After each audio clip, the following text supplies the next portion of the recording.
एक बड़ खबर सामना को आसी कर्णाटक रे सप्ताहांत कर्फ्यू शनिवार एवं रविवार सबु बंद रहिबो। चलित सप्ताह लागू हेबो कर्फ्यू। शुक्रवार राति 10टा सोमवार सकाळ 5टा पर्यंत कर्फ्यू जारी रहिबो। संक्रमण बढ़िबा परे कर्फ्यू लगाइछन्ती कर्णाटक सरकार। आम बेंगालुरु रिपोर्टर गोविंद बारिक आम सहित जोड़ी प्रसंग अधिक सूचना देवाक। गोविंद, वर्तमान स्थिति रे जो संक्रमण हार बढ़ी बढ़ी चली कर्णाटक रे सप्ताहांत कर्फ्यू जरूरी थिला?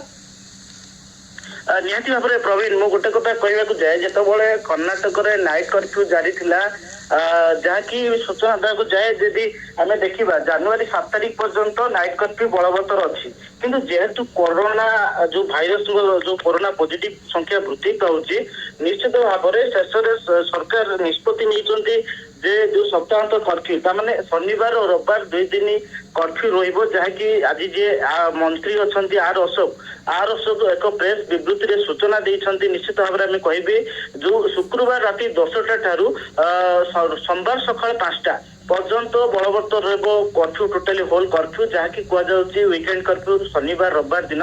निश्चित भाव जदि मु अपडेट देवाक चाहे जे कि वर्तमान कर्णाटक जदि आम एक्टिव केस देखा निश्चित भाव में वर्तमान 13,532 जन वर्तमान एक्टिव केस अच्छा। यदि आम देखा दिन रिपोर्ट देखा 2479 जन कोरोना पॉजिटिव आसी जहाँकि संख्या वृद्धि पाऊँ।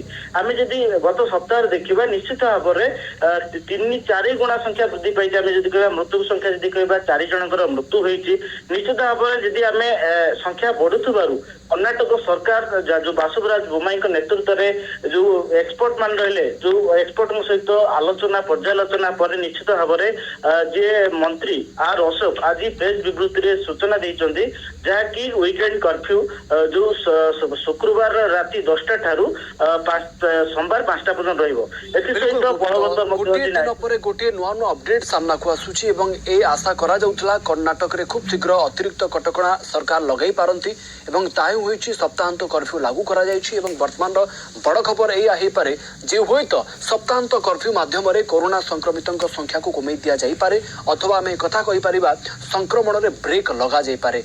अनेक अनेक धन्यवाद गोविंद अधिक सूचना पाई। दिल्ली मुख्यमंत्री अरविंद केजरीवाल